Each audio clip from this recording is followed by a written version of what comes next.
হ্যাঁ ম্যাডাম, এবার আপনি বলেন কত টাকা লোন নেবেন আপনি? স্যার বেশি টাকা লাগবে না, আপাতত 20 লাখ টাকা দিলেই হবে। লোন তো আমি দিয়ে দেবো, কিন্তু ব্যাংকের কাছে কিছু রাখতে হবে। কি রাখবেন আপনি?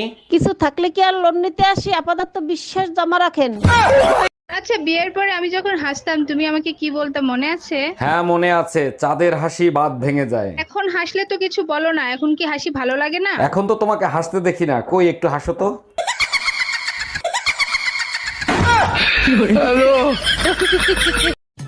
আরে আব্বা দি ভিডিও কল দিছে। হ্যালো আব্বা, ভালো আছেনি? আরে মা ভালো আছি, তুই কেমন আছো? আব্বা ভালো আছি, আব্বা আমি বিয়ে করছি। জামাই কই? যাওয়া দেখবা শুনে যায় তো রে। আব্বা ভিডিও কল দিছে দেখো। আব্বা ভালো আছেন? ও বাবা ভালো আছি, তুমি ভালো আছো? হ্যাঁ ভালো আছি।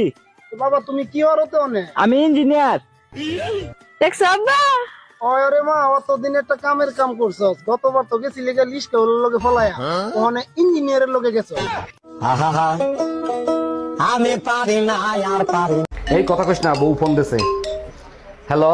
হ্যালো, এই তুমি নাকি কোন ভাবির কাছে গেছো? কোন ভাবির কাছে গেছো? এগুলো কি বলো তুমি? আমার কি তোমার এরকম মনে হয় নাকি? কি করছো? ছাড়ো না। তোর বউ ফোন দিছে, ঝামেলা বেগো। আরে কোনোদিন তোর নিজের ভুলটাও স্বীকার করো। হ্যাঁ আজকে করছি, ভুলে গেছি তোমাকে বিয়ে করে আমার।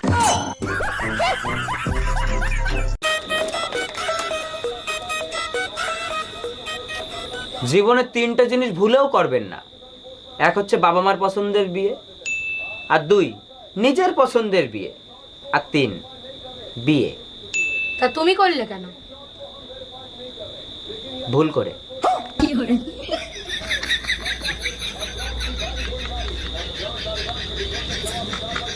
এই তুমি কার সাথে রাত কাটায় আসলা? কোথায় গেছিলা সত্যি করে বলো। তোর মার সাথে গেছিলাম, সারা রাত বসে রামায়ণ শুনছি। ও আচ্ছা, তার রামায়ণ শুনে তুমি কি শিক্ষা লাভ করলা?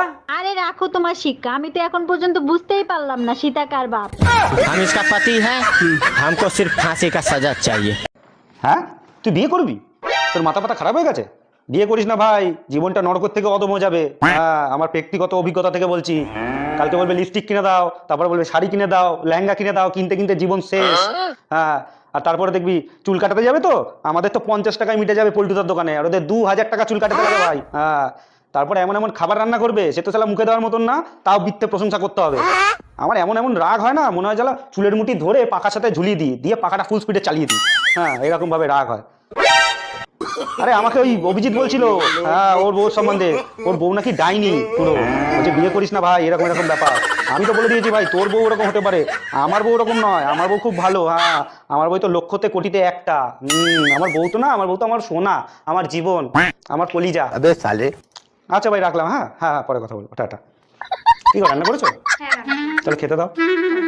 দেখো সুমা, ধৈর্যের একটা সীমা আছে, কখনো সীমা লঙ্ঘন করবা না। আমি অশান্তি করি, ওটা আমার বিয়ে করা অধিকার। তুমি অশান্তি কেন করো? হে প্রভু, কি অশান্তি আমার ঘাড়ে দিলা, কি অপরাধ করছিলাম আমি?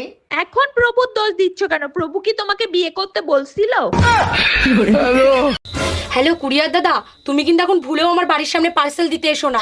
তুমি ঠিক 1 ঘন্টা পরে আমার বাড়ির সামনে আসো। আরে আমার বর বাড়ির সামনে ডান্ডা নিয়ে দাঁড়িয়ে আছে, আমাকে তো ডান্ডাতে ঠান্ডা করবেই, সাথে তোমাকেও করবে। হ্যাঁ তুমি কিন্তু ভুলেও আমার বাড়ির সামনে এসো না। আরে ও দাদা, আপনার লুঙ্গির পেছনটা তো ছেঁড়া, জয় বাংলা দেখা যাচ্ছে, লুঙ্গিটা সামনের দিকে একটু ঘুরিয়ে পড়ুন। আচ্ছা দাদা আপনাকে একটা কথা বলবো। হ্যাঁ বলেন। লুঙ্গির পেছন ছিঁড়া জয় বাংলা দেখা যাচ্ছে, সে তো আমি মারলাম। হ্যাঁ। ঠিক আছে, এবার পেছন ছিঁড়া লুঙ্গি সামনের দিকে ঘুরিয়ে পড়লে তোমার সোনার বাংলা দেখা যাবে। আমার তো কথা বেশি বুঝেন নাকি? একই